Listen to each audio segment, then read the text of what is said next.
Astăzi testăm un invertor de la MPP Solar, modelul PIP 5048 GK. Invertorul pornea, dădea, nu știu ce eroare cea, clientul și clănțenea orele, le făcea urât tare invertorul, nu încărca baterie, nu făcea nimic. Bun. Baterie solar AC-in, AC-out. Conectăm rețeaua, invertorul va trebui să pornească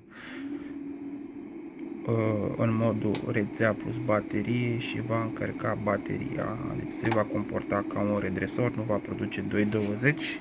Nu apăsăm, nu e butonul așa, asta apăsat.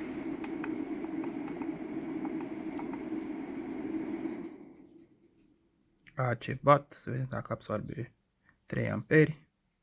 Este limitat undeva la 10 și bulk charge-ul 56 cu 4. Bun.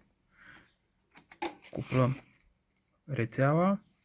Bateria este peste pragul setat din meniu. Se decuplează. Dăm drumul la sarcină. 11%.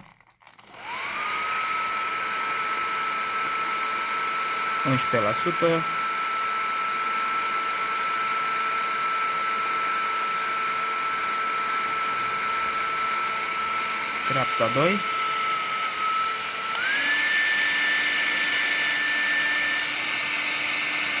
1 kW din baterie, undeva la 4-6 va tăia.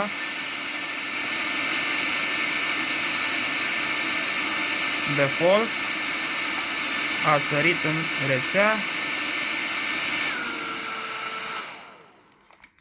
Bateria pe care o am e una de trotinetă, pentru teste e arhi suficient. Bun, ea și-a revenit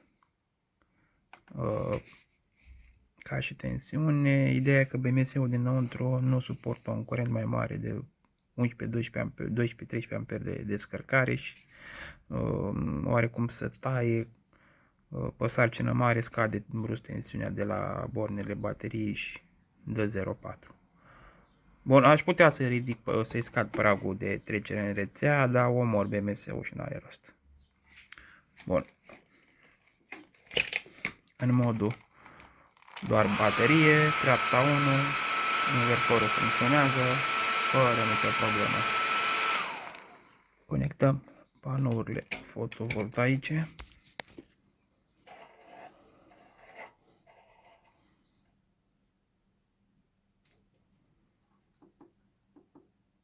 PAD 366, să vedem ce curent absorbe din panouri.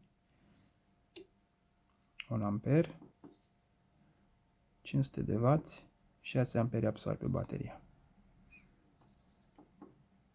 Deci 430 de W aproximativ, 1,1.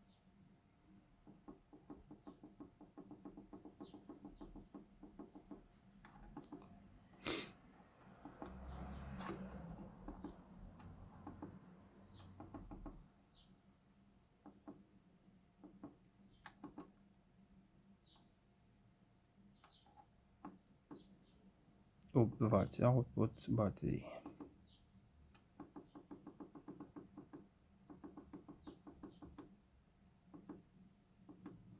Bun, haideți să punem și ecranul ăsta să vedem pe sarcină ce curent sunt trași din panouri.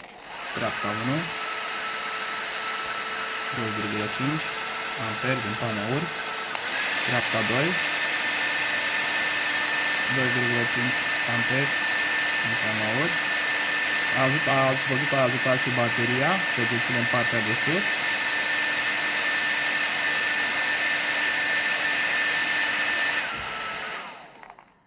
Am oprit. Vedem o sarcină pe panouri, wataj, ca și wataj. 1 kW. Aproximativ a avut un vârf. 1,4 kW panouri.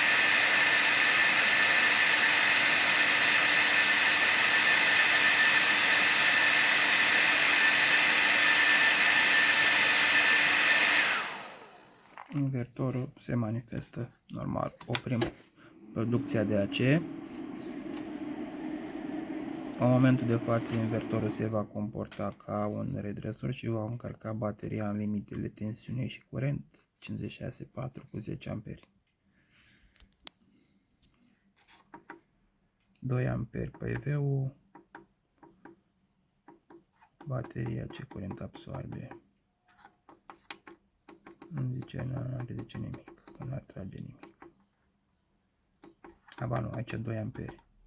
2 amperi absorbe bateria și 0,1 amperi din panou.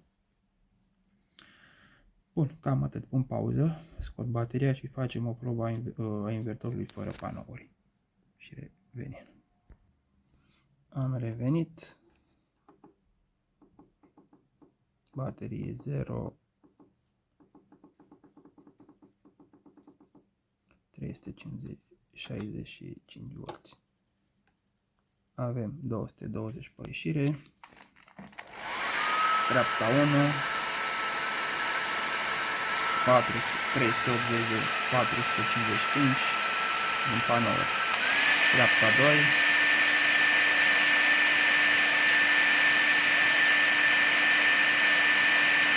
Doar pe panouri.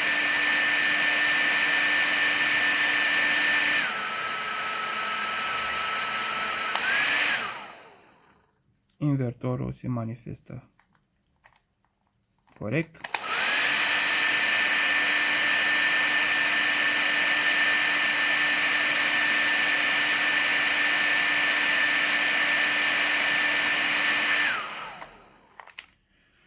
Cam atât. Oprim producția.